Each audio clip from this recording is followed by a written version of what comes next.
मराठी इयत्ता 9वी class 9th माध्यम उर्दू पाठाचं नाव आहे क्रमांक 5 अजिंठ्याची सहल। अजंता केव्स की सहल ट्रिप घूमने के लिए जो बच्चे जाते हैं। लेखक आहे पंडित महादेव शास्त्री जोशी म जोशी। त्यांनी मुलांसाठी फार काही लिहिलेले आहेत।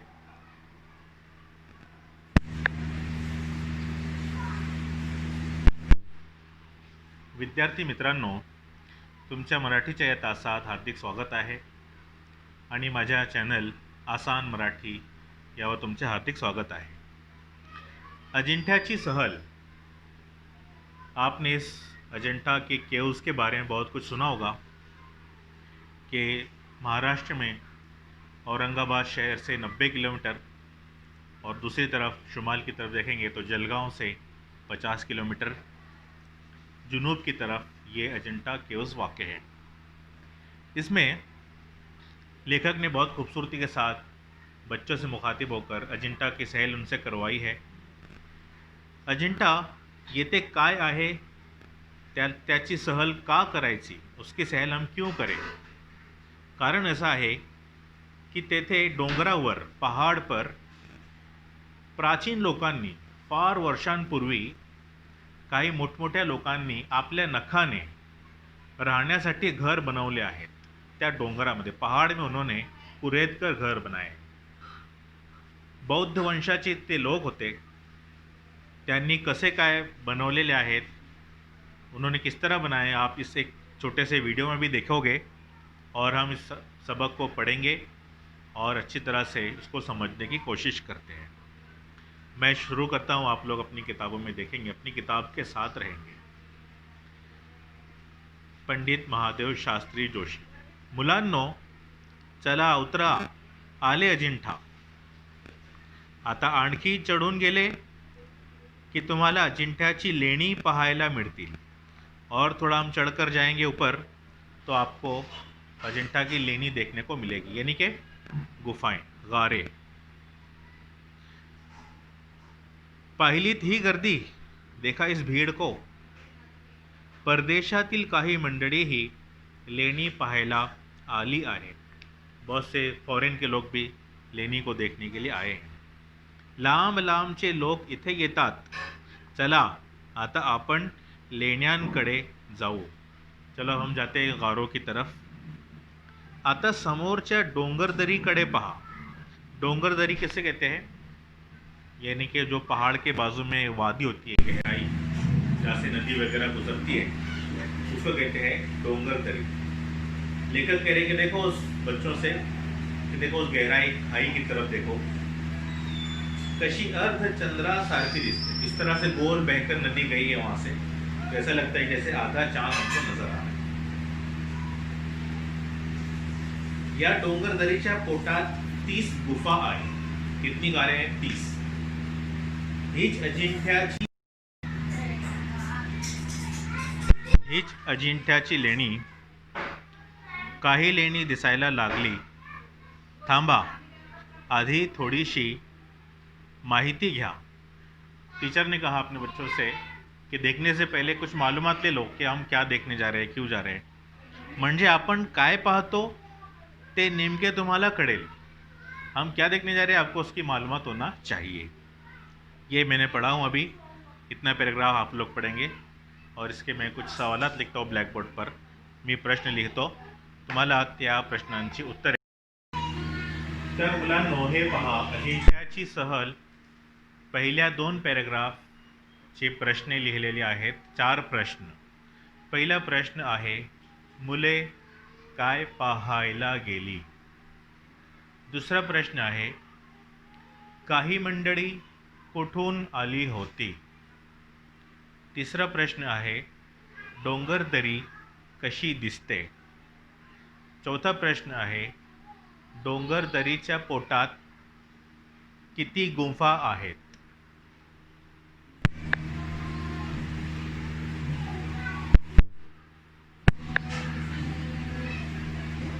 अब देखेंगे हम इन प्रश्नों के उत्तर। सबसे पहला, मुले काय पाहायला गेली? मुले अजिंठ्याची लेणी पाहायला गेली. काही मंडळी कुठून आली होती? कुठून की जगह? परदेशातून आली होती. देखिए, हर सवाल में अलग अलग सवालिया अल्फाज मैंने इस्तेमाल किया हूँ.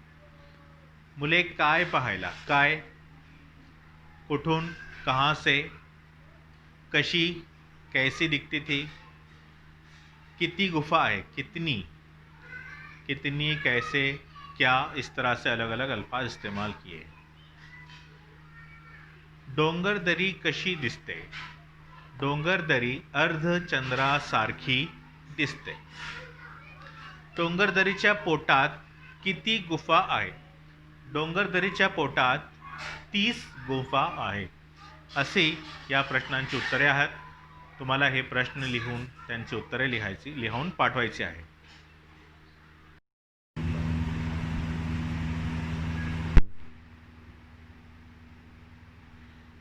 तो टीचर्स ने यहाँ पे कहा की म्हणजे आपण काय पाहतो ते नेमके तुम्हाला कळेल, तुमको पता चलेगा, कड़ेल इन्हें समझेगा कि हम क्या देख रहे हैं, इसलिए उसकी मालूमात पहले ही हासिल कर लो. आगे देखते हैं. आत शिरलात की काही गुफात तुम्हाला प्रशस्त लांब रुंद दालने दिसतील. इसका मीनिंग देखते हैं. अंदर दाखिल होते ही कुछ गुफाओं में आपको प्रशस्त, डिसिप्लिन यानी कि बिल्कुल बाज़ाब्ता एक लाइन से लांब रुंद दालने दिसतील. दालन यानी दाखिल होने के जो दरवाजे होते, गेट होते हैं. 4-5 मीटर त्याची उंची, वर सपाट छत, दोन्ही बाजूंना भव्य स्तंभ कोरलेले आणि नक्षीदार प्रवेशद्वारावर अर्धवर्तुळाकृती गवाक्षे.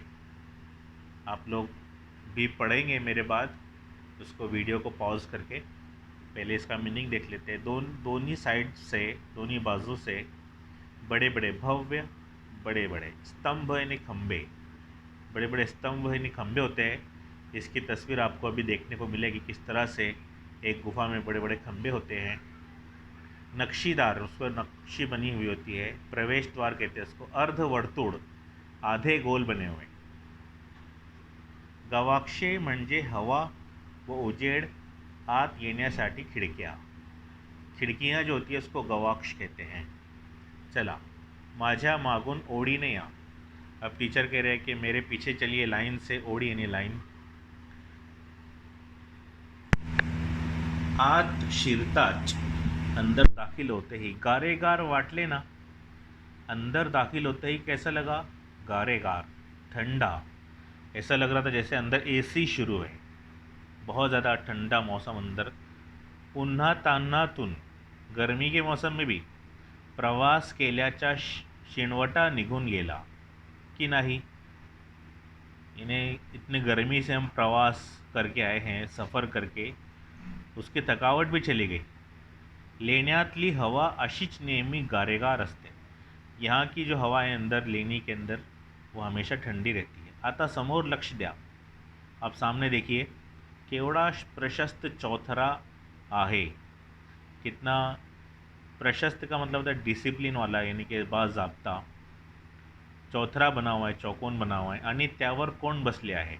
एक चबूतरा है, उस पर कोई बैठा हुआ ऐसा मूर्ति बनी हुई है. वो बच्चों से पूछ रहे हैं, सांगा बरं. भगवान गौतम बुद्ध. जो मूर्ति है वो गौतम बुद्ध की है. बुद्ध ओळखण्याची खूण म्हणजे पद्मासन घालून बसलेले. अगर आपको पहचानना है कि बुद्ध की मूर्ति है तो देखेंगे पद्मासन, इन्हें मांडी मार के जो बैठते हैं वैसा बैठे हुई. डोळे अर्धवट मिटलेले, आंखें जो है आधी बंद. कमळासारखी आणि नज़र, जो आंखें उनकी वो कमल के फूल की तरह बनी हुई होती है. आणि नज़र नाकाच्या शेंड्यावर, नाक का जो सिरा होता है उस पर उनकी नज़र खिळलेली, जमी हुई. मुखावर करुणेचा भाव, चेहरे पर रहमदिली का भाव. ये इस मूर्ति की खासियत बताई जा रही है, सिफात। कानाच्या पाड्या लांबलेल्या, कान के जो पल्ले होते हैं जिसमें जैसे औरतें एयरिंग लगाती है, वो पल्ले बहुत लंबे लंबे लटक रहे हैं नीचे तक। जवळजवळ खांद्याला भिडलेल्या, कंधे को भिड़े हुए। मस्तकावर कुरड्या केसांच्या जटा, जटा यानी गोल बांधा हुआ जो होता है बालों का गुच्छा, वैसे बाल ऊपर बांधे हुए। एवढे लक्षात ठेवलेत की तुम्हाला कुठेही गौतम बुद्ध ओळखता येईल, यानी ये पहचानने के लिए आएगा कि ये चीज़ें अगर उसके अंदर है तो वो गौतम बुद्ध की मूर्ति है। इथल्या सगळ्या लेण्यांना नावे नाही, यहाँ की जो जितनी भी गुफाएं हैं, गारे हैं, उनको कोई नाम नहीं, पण 19व्या लेण्याला नाव आहे। लेकिन 19 नंबर की जो देखो 19व्या 19वीं नंबर की जो गार है त्याला म्हणतात गंधकुटी। उस गार का नाम क्या है? गंधकुटी। हे लेणे तुम्ही सावकाशीने पहा, तुम क्या करो, एहतियात के साथ देखो, बराच वेळ लागेल, बहुत वक्त लगेगा, कारण ते आत बाहेर सगळीकडे, अंदर बाहर हर तरफ कोरीव कामाने नटले आहे। कोरीव कामाने जो किसी औजार से कुरेद कुरेद कर नक्शी बनी होती है उसको कहते हैं कोरीव काम। त्याच्या समोर द्वार मंडप आहे, उसके सामने गेट का एक मंडप डाला, मंडप की तरह है। खांब सगड़े वाटोड़े, उसके बड़े बड़े खंबे हैं। ते पहा दूसरे बुद्ध, देखो वहाँ पर दूसरे बुद्ध की मूर्ति है। खाली नव्हे, वर 2 खांबांच्या कमानीत, ऊपर देखो, ऊपर की तरफ 2 खंभों के बीच में जो कमान है वहाँ एक और मूर्ति है। इथे थे उभे आहेत, यहाँ पर मूर्ति जो खड़ी हुई अंदाज में बनी हुई है। अन त्यांनी एक पायघोड़ अंग रखा घातला है, पायल भी उन्होंने वहाँ पर पहनी हुई है। इस तरह एक मूर्ति है। तो ऊपर जो गार के बारे में दिखाया गया है कि आज दोनों तरफ बड़े बड़े खंबे हैं, इसकी तस्वीर आपको दिखने को मिलेगी। उसके बाद ये तस्वीर जहाँ पर गौतम बुद्ध खड़े हुए हैं, ये तस्वीर आपको दिखाई जाएगी। हे बघा मुलांनो, पाठामध्ये जिथे लिहिलेलं आहे गौतम बुद्धांची मूर्ती, ही मूर्ती आहे। डोळे बघा, डोळे अर्धे उघडे अर्धे बंद आहेत आणि आपल्या स्थानावर बसलेले आहेत, आपल्या खुर्चीवर। हे त्यांची 19 क्रमांकाची गुफा है। ये 19 नंबर की गुफा है जिसका जिक्र सबक में आया था। इसके बाद दूसरी मूर्ति, दूसरी जो 16 नंबर जिसका जिक्र आया था वो ये है। देखिए किस तरह पहाड़ के दामन में बनी हुई है, पहाड़ के दरमियान ऊपर पेड़ नज़र आ रहा है। यहाँ पर ये गेट है, जिस गेट के बारे में कहा गया कि दालन, बहुत सारे खंबे हैं, यही है वो। इस तरह की और भी बहुत सारी गारें हैं। और ये तीसरी गार जिसमें मूर्ति खड़ी हुई दिखाया गया है और ऊपर अर्धचंद्र, आधा गोल हिस्सा बना हुआ है उनके सर पर ताज की तरह, और ज़्यादा हेवी भारी खंबे इधर बने हुए हैं। यही है वो गुफा।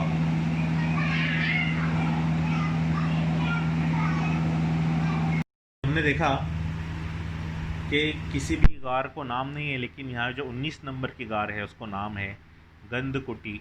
उसकी खासियत क्या है कि वहाँ पर कोरीव काम, जो कुरेदी हुई नक्काशी की काम है वो ज़्यादा है, और वहाँ पर गौतम बुद्ध की खड़ी हुई मूर्ति की मूर्ति बनी हुई है। आगे देखते हैं हम। या गंधकुटी लेण्यात अन 16 व 17 क्रमांकाच्या लेण्यात चित्रांची भरभार आहे। बहुत सारे चित्र बने हुए हैं 16, 17 और 19 नंबर के कारण। जिकडे पाहाल तिकडे, जहाँ देखेंगे उधर, ती चित्र चित्र, साधी एक रंगी नव्हे तर बहुरंगी, बहुत सारे रंग बिरंग की तस्वीरें बनी हुई है। रंग तरी कसे तर सौम्य आणि टिकाऊ। सौम्य यानी कि खूबसूरत और टिकाऊ यानी कि मजबूत कितने हजारों साल हो गए लेकिन अभी तक के वो रंग खराब नहीं हुए। यांतली बहुतेक चित्रे बुद्ध आणि त्याचा धर्म या विषयांचीच आहेत। बहुत सारे जो चित्र बने हुए उनके धर्म की है, कारण बौद्ध धर्माच्या लोकांनीच ही लेणी खोदी हुई है, इन्होंने तैयार की है। गौतम बुद्धांच्या काही मज़ेदार कथा आहेत, उनकी कुछ मज़ेदार कहानियाँ हैं, त्यांना जात कथा असे म्हणतात। उन कहानियों को जात कथा कहते हैं। मैं इसको थोड़ा सा बड़ा करता हूँ। बुद्धांनी पूर्वी कोणत्या जातींत अन प्राण्याच्या रूपात जन्म घेतले त्यांच्या त्या कथा आहेत।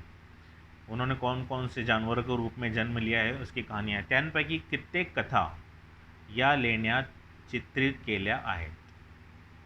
16व्या लेण्यातली सगळी चित्रे, 16 नंबर की जो गार है उसमें सारी तस्वीरें बुद्धांच्या शेवटच्या जन्मातील आहे। आखिरी का जन्म, ये इनके अकीदे होंगे, वो तो सब गलत ही है, हमको तो पता ही है कि हमारा तो यकीन है कि अल्लाह ताला ने जो फरमाया वही हक़ है कि इंसान को एक ही जन्म मिलता है और आखिर में फिर उसका हिसाब होता है। मुलांनो, तुम्ही ती ओळीने पाहत चला, लाईन से देखते चलते रहो। हे मायावतीला म्हणजे बुद्धांच्या आईला पडलेले स्वप्न आहे। अब वहाँ पर कुछ चित्र थे, उनमें बना हुआ था कि भाई उसकी जो माँ थी वो गौतम बुद्ध की, उनका नाम था मायावती, उनको स्वप्न नज़र आ रहे। बुद्ध जन्माला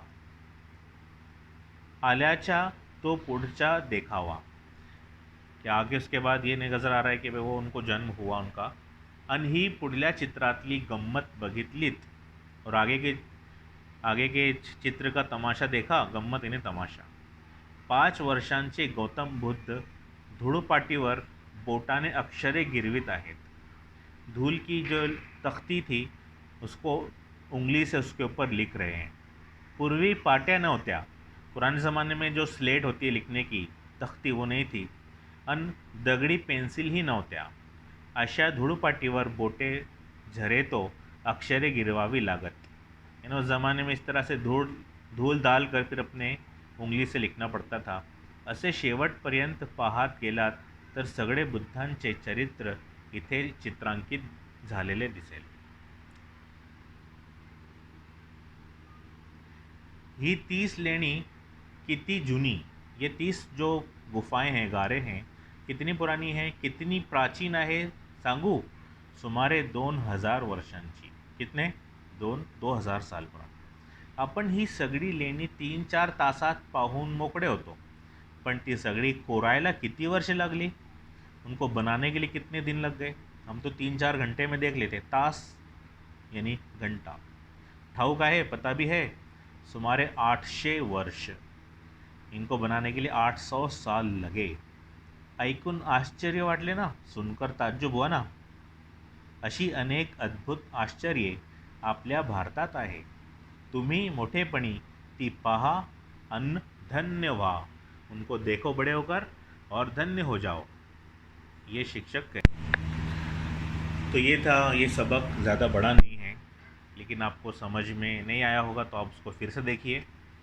अब हम इसके स्वाध्याय एक्सरसाइज जो है मश्क उसकी देखते हैं। पहला सवाल, पहला प्रश्न, चौकटी पूर्ण करा।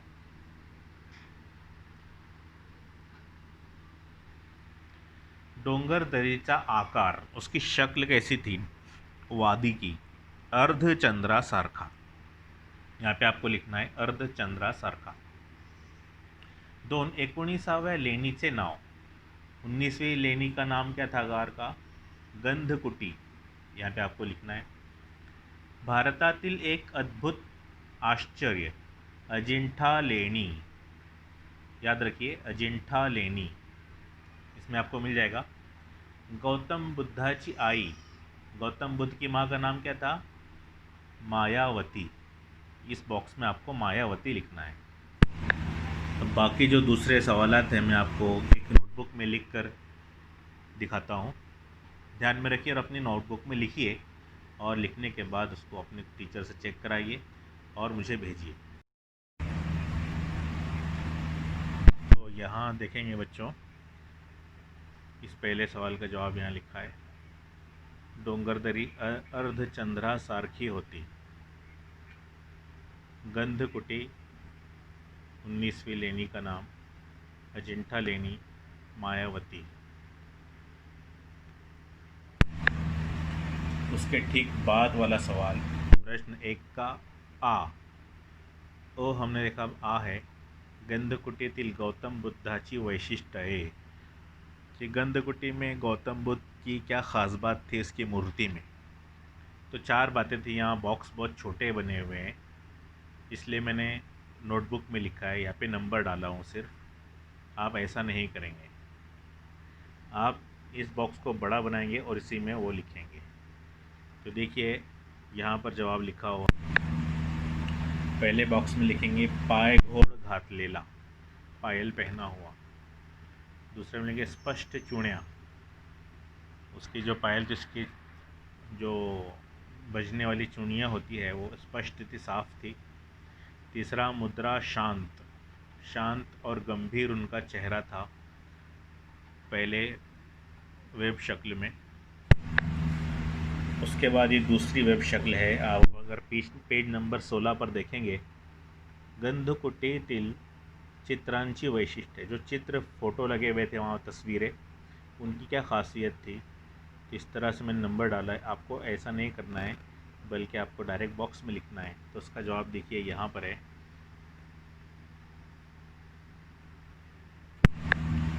पहले में बहुरंगी, वहाँ तस्वीरों की खुसूसियात, रंग बिरंगी तस्वीरें थीं। दूसरा सौम्य, तीसरा टिकाऊ, चौथा धर्म विषयी, अक्सर चीज़ें उनके धर्म मज़हब के बारे में ही थी तस्वीरें। पहले प्रश्न का ई देखेंगे अब। संज्ञा स्पष्ट करा, इस लफ्ज़ को हिंदी में पढ़ते हैं संज्ञा, लेकिन मराठी में इसको पढ़ेंगे संज्ञा, संज्ञा।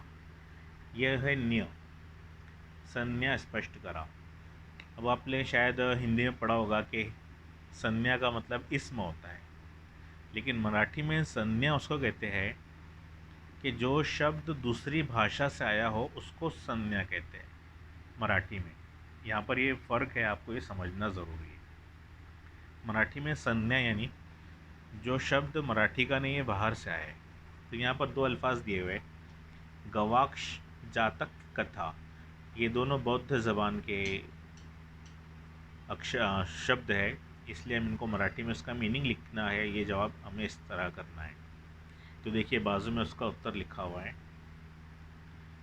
उत्तर नंबर 1 गवाक्ष। गवाक्ष बुद्ध भाषेतील शब्द, याचा अर्थ आहे खिडकी। दुसरा आहे जातक कथा, बुद्ध भाषेचा शब्द, याचा अर्थ आहे गौतम बुद्धांच्या कथा। इन्हें उनकी कहानियों को जातक कथा कहते हैं। उसके बाद है प्रश्न 2 का अ।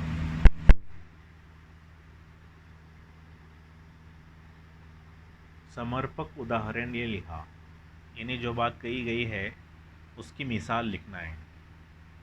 पहला है गौतम बुद्धांच्या पाठात आलेला बालपणीचा प्रसंग।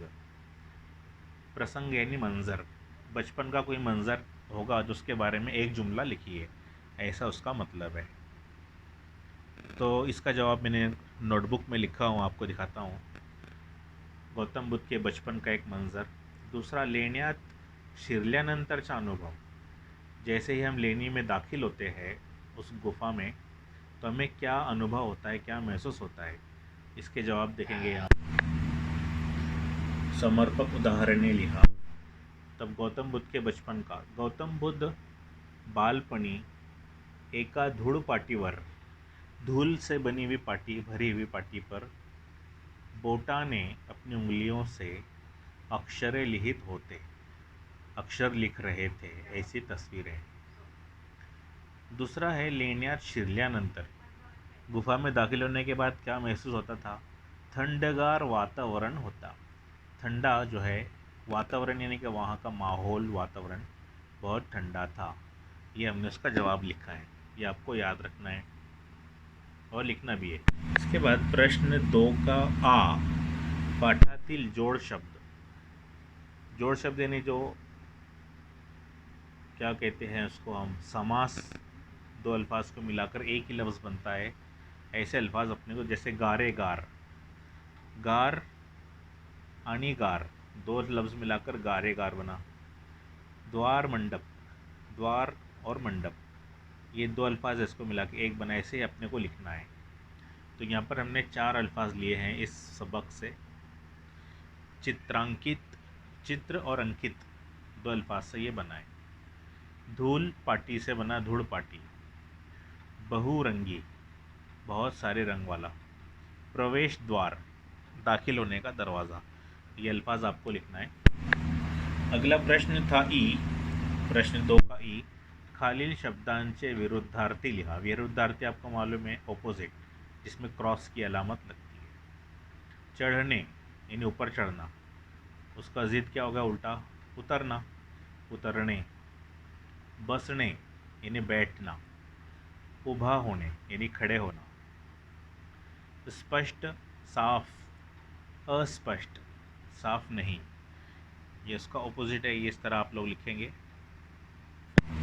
अगला सवाल है, खालील वाक्यातील विराम चिन्ह, पंक्चुएशन, ये जो निशानियाँ होती है, सवालिया निशान, डैश है, फुल स्टॉप है, एक्सक्लेमेटरी मार्क है, इनको मराठी में क्या कहते हैं, ये आपको लिखना है। ओळखा व त्यांची नावे लिहा, पहचानो और उनके नाम लिखो। तो देखिए यहाँ पर जवाब मैंने इस तरह लिखा है इसका।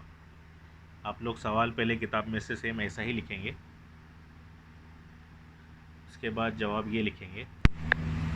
देखिए यहाँ पर जो डैश है उसको मराठी में कहते हैं संयोग चिन्ह, चिन्ह, संयोग चिन्ह। दूसरा है जिस पे एक नुक्ता और नीचे कॉमा रहता है, अर्ध विराम,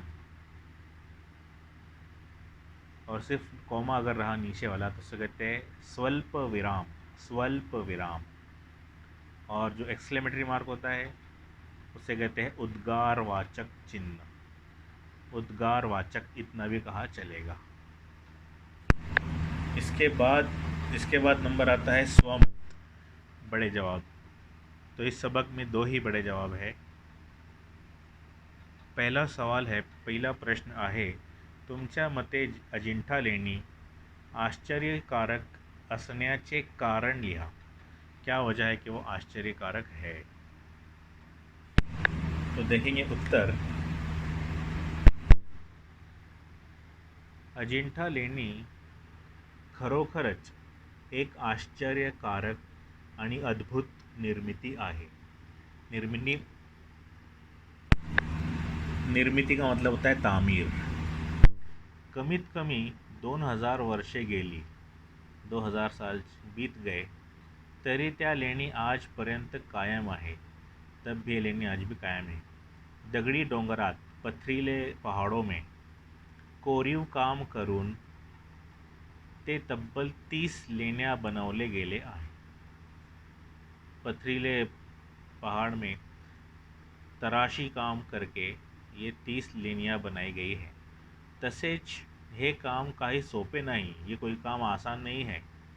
सुमारे 800 वर्ष या लेण्यांच्या निर्माण करण्यात लागले। इसको निर्माण करने में 800 साल लगे।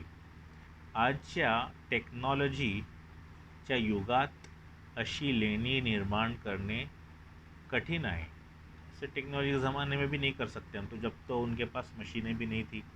इस तरह जवाब मैंने लिखा है। अगर इतना भी आप लिखते हैं तो 2 मार्क्स तो आपके पक्के हैं। अगला सवाल देखते हैं हम। अगला प्रश्न है, भारतात लेण्यासारखे कोणते निर्माण आहे। अजिंठा की लेणी तरह के और कोई दूसरा निर्माण है ऐसे तुम्हाला वाटते जो आश्चर्यकारक हो। आपको क्या लगता है कि ऐसा कोई और है भारत में। तो मैंने इसका जवाब ही लिखा है कि मला वाटते की आपल्या भारत देशात लेण्यासारखे 5-7 आश्चर्यकारक निर्मिती व इमारती आहे। निर्मिती, तामीरात और इमारतें ऐसी है। आणखी काही लेण्या मुंबई, बंगलुरु आणि इतर शहरात आहे। ऐसे ही और बहुत से लेनियाँ जो है मुंबई में, बेंगलोर में बनी हुई है। कई मंदिरें, मस्जिदें व महल, पुराने ज़माने के कुछ मंदिर, मस्जिदें और महल ऐसे बने हुए पण आपल्या देशात निर्माण झाले आहेत। महालचं नाव घेतला तर ताजमहल, अगर महल का नाम लिए तो आग्र्याचा ताजमहल सर्वोत्कृष्ट, सबसे बेहतरीन है। जगातील 7 अजूबे आश्चर्यकारक मधील तो सर्वात पहिला आहे। दुनिया के जो 7 अजूबे उनमें सबसे पहला जो है वो हमारा देश का ताजमहल ही है। अजूबे को जो है मराठी में आश्चर्यकारक कहते हैं। तो ये हो गए इसके सवाल जवाब। इसके अंदर एक सवाल था स्वमत में, स्वमत नहीं, माफ़ कीजिएगा, व्याकरण में, उसको हम दूसरे एक वीडियो में देखेंगे जिसमें सिर्फ व्याकरण होगा, ग्रामर होगा। अभी इसके बाद आपको एक तस्वीर आएगी सामने जिसमें बहुत सारे विराम चिन्ह हैं, सवालिया निशान, बजाइया निशान के अलावा और बहुत सारे निशानात हैं। इस वीडियो को आप, उसको तस्वीर को आप पॉज करेंगे, रोकेंगे और वो सारे अपनी कॉपी में इन सवाल जवाब के बाद लिखेंगे। चलिए, अस्सलाम वालेकुम।